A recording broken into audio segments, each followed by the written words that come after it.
उनका हरण करके ले गया, क्योंकि उनको बता रखा था ज्योतिषों ने कि भगवान श्री कृष्ण का रुक्मिणी के द्वारा जो पुत्र होगा वो तुम्हारा मृत्यु का कारण बनेगा।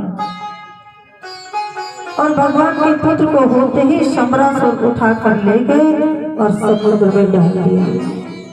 इधर माँ रुक्मिणी चिंतित होती है और उधर उस बच्चे को एक मछुआरे के द्वारा निकाल लिया जाता है और उस बच्चे को निकाल कर एक बहुत बड़ी मछली ने निकल लिया था। मछली के साथ उस बच्चे को जब निकाला जाता है तो वो शंबरासुर की ही रसोई में पहुंच जाता है बच्चा। वो बड़ी मछली थी, उसको वहां पहुंचा दिया गया था। और जब वहां उसको मछली को चीरा गया तो एक बच्चा निकला और उस बच्चे का पालन पोषण उनके यहाँ एक भंडारण थी, एक महिला, एक स्त्री जो भोजन बनाया करती थी, वो रहती थी, जिसका नाम मायावती था। और उसने उस बच्चे को निकाल लिया और उसका पालन पोषण करने लगी। इधर नारद जी एक दिन उसको बता गए थे मायावती को कि ये तुम्हारा पति कामदेव ही है। एक बार भगवान शंकर ध्यानस्थ अवस्था में थे तो देवताओं को अपना कार्य करवाना था, इसीलिए देवताओं ने मिलकर कामदेव को भेज दिया था कि भगवान शंकर का ध्यान भंग कर दो।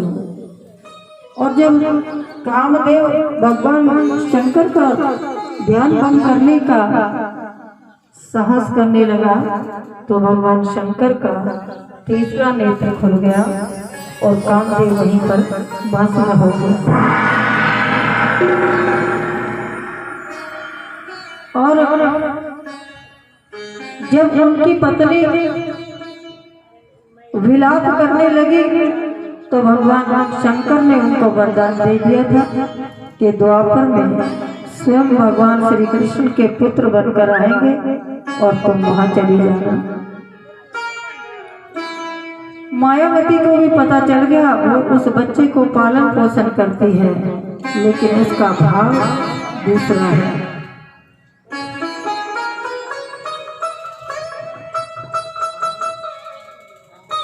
भाव दूसरा है तो एक दिन प्रद्युम्न जी पूछ लेते हैं कि तुम पालन पोषण तो माँ की तरह से करती हो, लेकिन तुम्हारा भाव मेरे प्रति अच्छा नहीं है, क्या कारण है? तो उसने बताया कि मैं और तुम पिछले जन्म में पति पत्नी थे, तुम कामदेव के अवतार हो, मैं तुम्हारी पत्नी थी। कामदेव भी अगर सात्विकता के साथ और किसी परमार्थ या किसी उद्देश्य के लिए अगर कामदेव का भी इस्तेमाल या यूज या ध्यान किया जाता है तो वो भी भगवान का साक्षात रूप ही है। अर्थात कई बार कह देते हैं कामदेव के जैसा सुंदर अवतार है, सुंदरता है।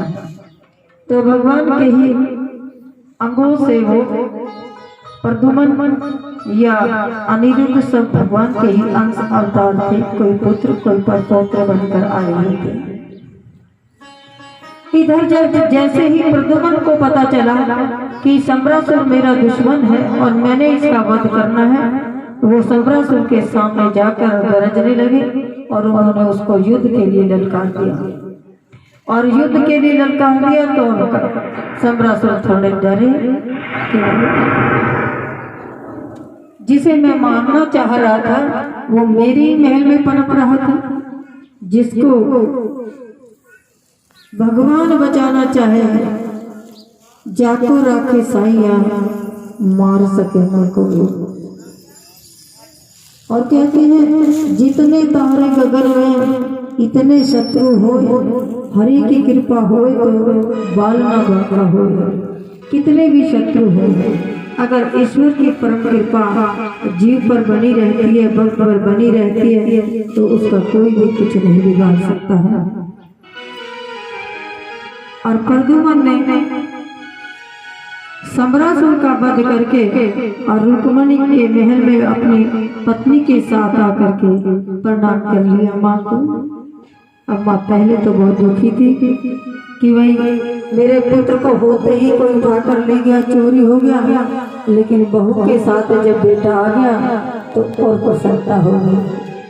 हमारी माताओं में एक प्रेम होता है सबके प्रति, लेकिन बहू लाने का बड़ा चाव होता है, और बहू लाने की बड़ी जल्दी होती है, तो सोचती रहती है कि ऐसी बहू लाऊं। माओं को ज्यादा चिंता होती, और अन्यथा भी नहीं कहना चाहती, लेकिन चिंता भी माओं को होती है और विवाद भी दोनों माओं का ही हो जाता है। स्त्री से स्त्री का अहम टकरा जाता है। पिता पुरुष वो अधिक नहीं रहते हैं नजदीक, तो वो फिर भी थोड़े साफ बने रहते हैं। माताएं नजदीक होती हैं तो कुछ ना कुछ बना ही रहता है। अधिकतर यही सुनने में आता है, उसकी सास अच्छी है, उसकी सास बुरी है।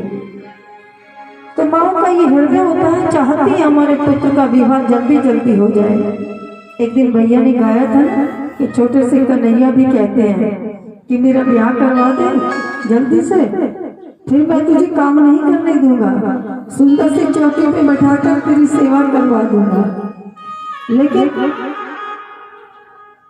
लेकिन सुंदर से चौकी पर बैठाकर मैं तुम्हारे सेवा पानी करवाऊंगा। बच्चे अगर बड़े होते चिंता माँ को भी लगती है, और इस तरह से भगवान ने प्रद्युम्न के रूप में सम्रासुर का उद्धार किया। आगे की और बहुत सुंदर कथा आती है।